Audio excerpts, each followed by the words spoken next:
আমাৰ এইফালে আছোন বস্তুটো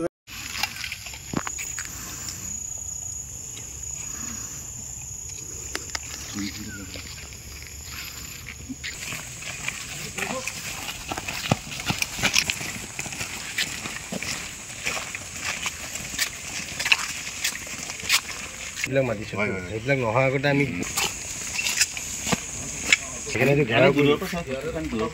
এইটো আমি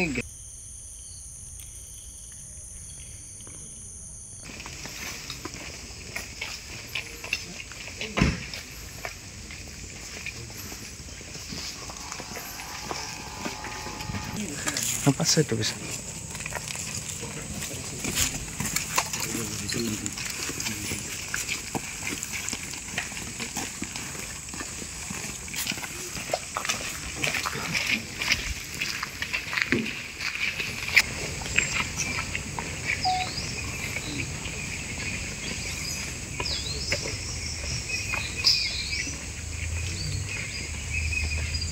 तो भी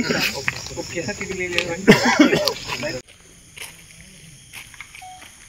আমাৰ এইফালে আছোন বস্তুটো বেছি ওচৰৰ পৰা ডিটেইল ল'ব নালাগে চালা কৰিছে এইফালে ল'ব পাৰে মানে আমাৰ কেইদিনমানৰ পৰা এটা ইনফৰমেশ্যন আছিলে এটা ক্ৰিমিনেল গেং উইথ আৰ্মছ বিশেষকৈ আমাৰ মেঘালয় অসম পাৰ্শ্বৱৰ্তী অঞ্চলত ঘূৰা ফুৰা কৰি আছে তেওঁলোকৰ কিছুমান প্লেনিং আছে সেইমতে আমি কিছুদিনৰ পৰা আমি অপাৰেশ্যন চলাই আছোঁ আজি ৰাতিপুৱা এটা আমাক খবৰ আহিলে যে এই টিমটোৱে কিবা এটা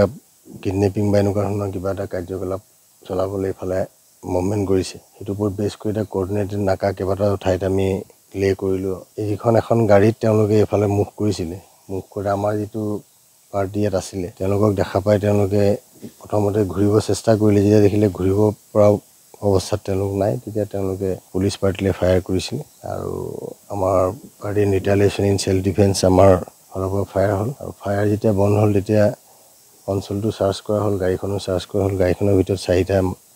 ইনজিঅৰ্ড আমি ব্যক্তি পালোঁ তেওঁলোকক ইমিডিয়েটলি হস্পিটেললৈ আমি শিফ্ট কৰিছোঁ তাত তেওঁলোকক ডক্টৰে ব্লড ডেথ ডিক্লেয়াৰ কৰিছে আৰু এতিয়া চাৰ্চত আমি দেখিছোঁ 4টা পিষ্টল তাতে উদ্ধাৰ হৈছে আৰু বাকী কামখিনি এতিয়া কৰি থকা হৈছে আৰু মানুহকেইজন কোন হয় এখন চিনাক্ত কৰিব লাগিব ভেৰিফাই কৰি আমি সঠিক এতিয়া গম পাওঁ 4টা ডেথ স্যাৰ 4জনে ব্লড ডেথ আমাৰ এইফালে আছোন বস্তুটো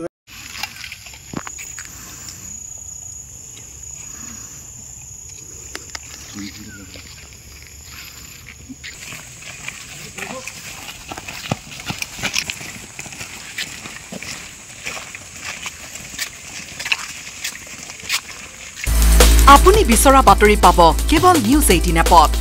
নিউজ 18 এপ ডাউনলোড কৰিবলৈ স্ক্যান কৰক এই QR কোড গুগল প্লে ষ্টৰতো পাব এই নিউজ 18 এপ